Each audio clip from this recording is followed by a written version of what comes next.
Hey, what's up guys, it's Matt with the Movement System. In this video, we're gonna cover the best way to build knee tendon strength. We're gonna cover 5 patellar tendon exercises from easiest to most difficult. The first 2 exercises are dialed back to get you out of knee pain. So if you're having some patellar tendon pain, maybe at the top or the bottom of the patellar tendon in the front of the knee, then these 2 exercises are gonna be really good for dialing it back temporarily and really building up your quad muscles. But the goal of this video isn't just to reduce pain, it's also to help you build a really strong and robust patellar tendon that can handle the high demands of sport. So I want to teach you guys how to actually be progressive with the exercise you're choosing to not just get out of pain, but also get to a higher level of performance. Let's go ahead and dive into it. All right, so let's go ahead and start with the wall sit. And I think this is a really good starting point for a lot of people. This exercise is going to really help you build and activate the quad muscles, but not put a lot of stress on the knee joint. When we're injured, our quadricep muscles can become inhibited and not fire quite the same way, which could affect our form and affect our jumping and affect how we move, and it can cause us into this cycle of getting worse and worse and not feeling like we can get better. That's why we may need to temporarily dial it back to something like a wall sit and work on activating those quad muscles. Exercise number 2 is very similar and also a good option if you have the equipment and you can set it up, and that is a Spanish squat. This involves using a very thick band and sitting down into a partial squat, but purposefully keeping the trunk upright here to work the quad muscles. This is a similar position to a wall sit, but you don't need to get quite as deep because that band is actually gonna help you work those quad muscles even harder. Again, this one's not gonna put a lot of stress on the knee joint, so this is a really good starting exercise. If you're starting with either the wall sit or the Spanish squat, I recommend starting about 4 sets of 45 seconds of each exercise. Now, while those exercises are great to get started off, that's really not gonna help us build the capacity of the actual tendon to handle high demands of jumping and running and sprinting and all the things that you wanna do for sport. So we do have to get beyond that at some point once we can tolerate it. And that's how we wanna introduce to you exercise number 3, the hack squat against the wall.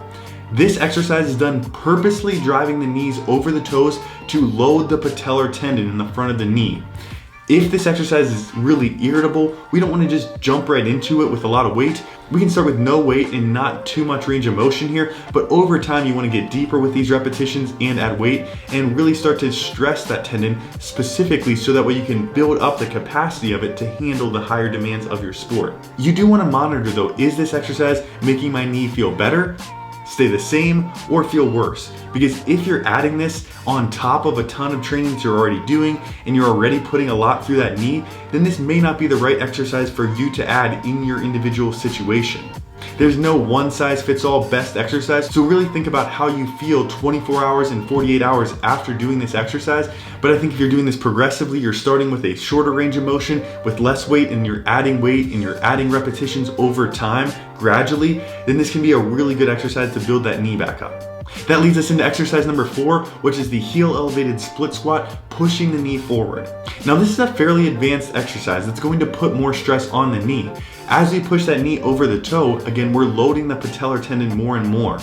That's good if we can handle that load and we can keep getting that tendon stronger and stronger, but we don't want to push here too fast. You might be wondering, should I do the hack squat and the split squat? And I honestly can't answer that without understanding where you're at with your training and what you can handle. Some athletes will be able to handle that, others may not tolerate that as well. So the best advice I can give you is to be progressive, start slow, and then build up over time, and make sure you're monitoring, is this exercise making me better or is it making me worse? And then exercise number 5 is our step down to isometric pause. This is going to be the exercise that probably stresses that tendon the most. Especially if your knee pain comes on from jumping, this exercise is something that we want to build ourselves into to be able to actually absorb the landing forces of single leg landing. I would start with a really small box here, maybe even just 6 or 12 inches, and just a small step down and then catching yourself on one foot. Over time, you can take a bigger step off the box, and even over time working into plyometrics, like stepping off the box into jumping.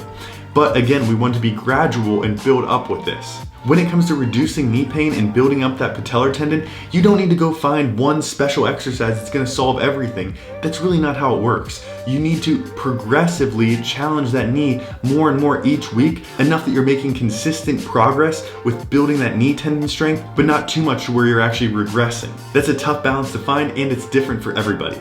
Exercises like these step offs to an isometric pause or running and then stopping on one foot are a really great late stage progression to the management of patellar tendinopathy. We want to though build up to this and then make sure that we can tolerate it by the time we're adding this into your training. So hopefully having this range of exercises helps you find the right exercise for where you're at right now, as well as build up your capacity over time so that way you can handle more and more with less and less knee pain. If you have any questions, go ahead and drop them in the comments below and I'll do my best to get back to you. And if you want to learn more about training, make sure you subscribe. Thanks for watching, guys, and I will catch you in the next one.